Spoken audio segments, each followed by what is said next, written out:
Bonjour, c'est Gilles du site boursicoté.com. Voici l'analyse technique matières premières pour cette journée du mercredi 12 février 2014.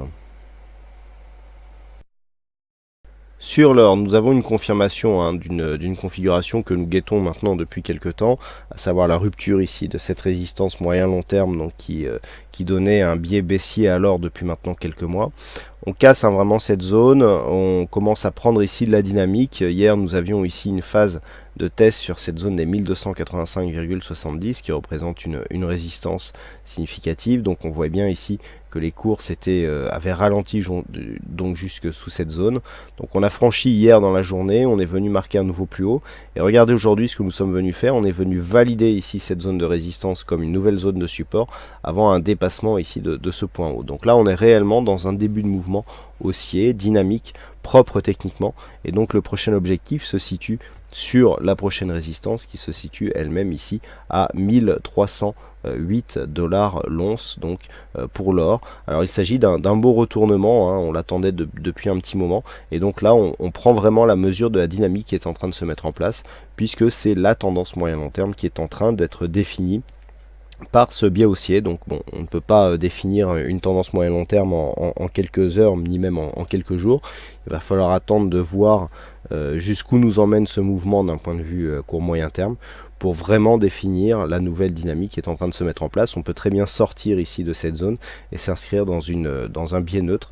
Pour l'instant, il est beaucoup trop tôt pour savoir si la cassure ici de cette dynamique va déboucher sur un retournement de tendance avec l'inscription d'une tendance haussière ou juste une sortie donc de cette dynamique avec une évolution dans un range. Donc restez ici vigilant et donc on vise pour l'instant la zone des 1308 $ l'once.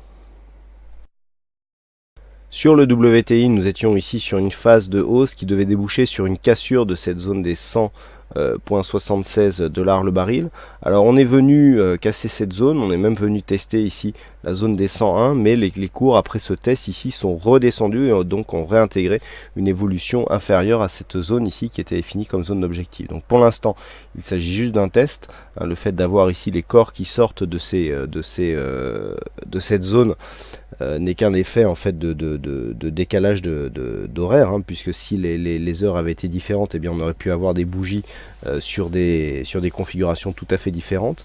Il faut vraiment avoir ici un mouvement qui se développe en dehors et donc au-dessus de cette zone de résistance pour vraiment valider une cassure. Là il semblerait que l'on revienne ici vers la zone psychologique des 100 $ le baril. Du point de vue de la configuration, on est en train de sortir ici de la zone de surachat, que ce soit pour le RSI, pour le stochastique. Donc on risque de lancer un signal baissier alors même que le MACD était déjà en phase d'affaiblissement qui ne s'est absolument pas ressenti sur les cours, qui continuent à monter tout doucement. Mais comme je le dis souvent, le MACD détecte un changement de dynamique.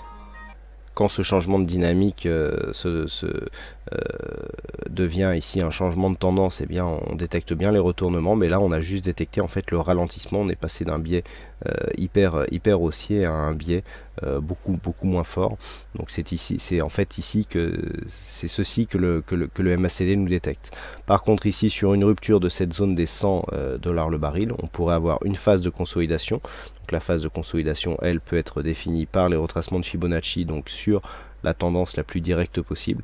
Nous voyons ici que nous testons ici cette zone des 23,6%, et que donc une rupture ici de cette zone pourrait nous emmener sur cette zone intermédiaire ici à 99,75, qui était déjà une zone de support ici sur cette évolution. Par contre une rupture de cette zone pourrait nous ramener ici sur cette zone intermédiaire du point de vue du range moyen terme à 98,77. Et enfin sur le Brent, nous avons un mouvement qui ressemble un petit peu à ce qui s'est passé aujourd'hui sur le WTI, sauf qu'il n'y a pas eu cassure ici de cette zone de point haut. Par contre, nous cassons là ici la dynamique haussière. Alors nous n'avions que 2 points significatifs, le troisième était en préparation.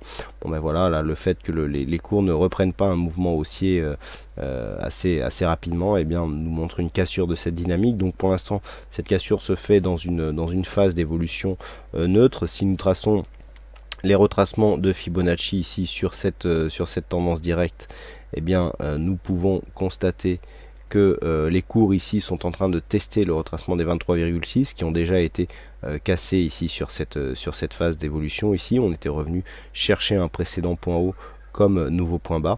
Par contre une rupture de cette zone pourrait nous emmener ici sur cette zone des 108,5 $109.12 le baril. Donc pour l'instant, nous sommes dans une phase de sortie de dynamique du point de vue de ce mouvement haussier. Il n'y a pas encore de retournement.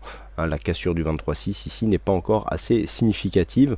Et naturellement, ce scénario de consolidation pourrait être remis en cause et serait invalidé en cas de cassure haussière des $109.75 le baril. Voilà donc ce que nous pouvons dire sur ces analyses matières premières. Il ne me reste plus qu'à vous souhaiter à toutes et à tous une bonne soirée, bonne chance dans vos prochains trades, et on se retrouve donc dès demain pour d'autres analyses techniques en vidéo. Bonsoir à tous.